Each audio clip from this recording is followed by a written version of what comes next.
En son 4 yıldızlı polis çıkarmıştım. Şimdi kumarhaneye saldırı 2. Şurada sesini kapatayım. Şarkı çok yüksek sesle gelecek.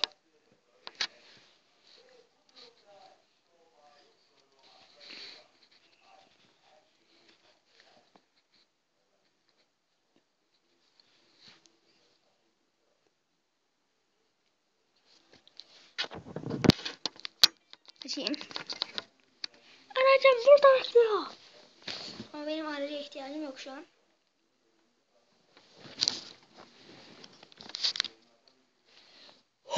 Ne zaman açılacak ki? Arkamda.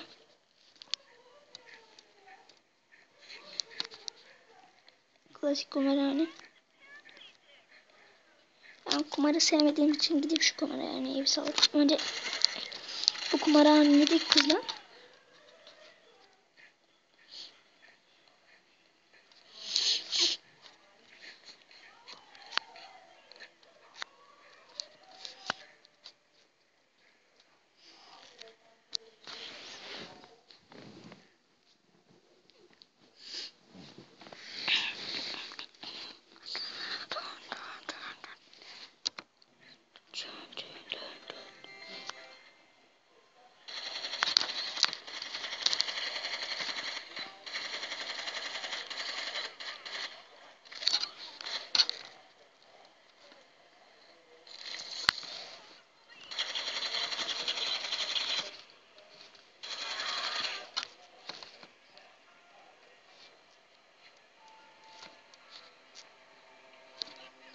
Level kaçım ki?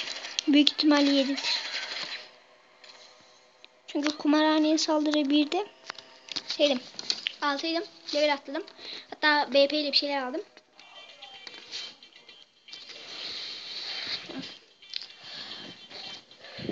Level oradan bakılmıyordu abi. Ben bir video programı size gözükmüyor ama bana gözüküyor ve çok rahatsız ediyor.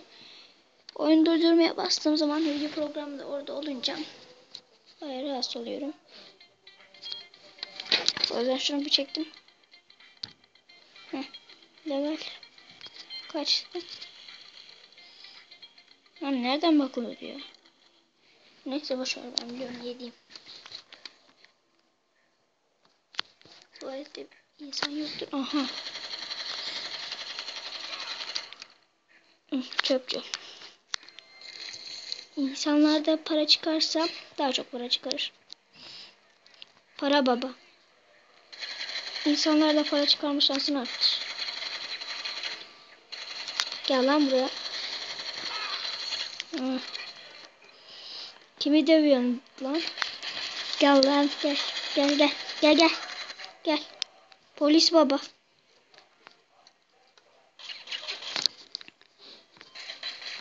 Gel. Gel gel. Polis baba.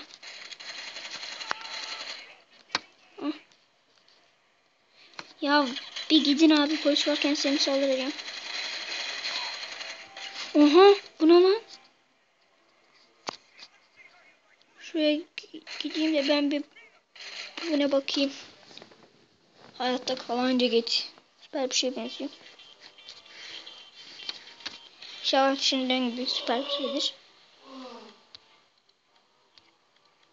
Şurada.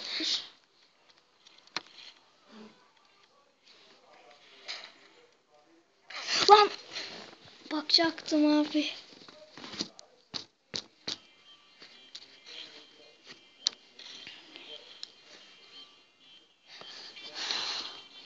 Ha, zırh paketi. Molotov kokteyl.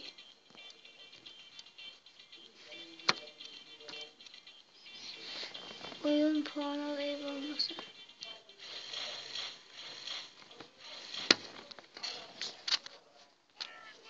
Ben şunlara bir günlerini göstereyim.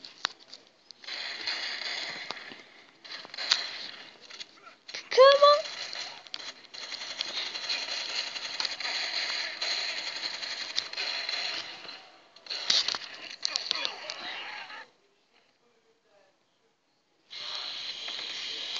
$12.000 hastane masrafı.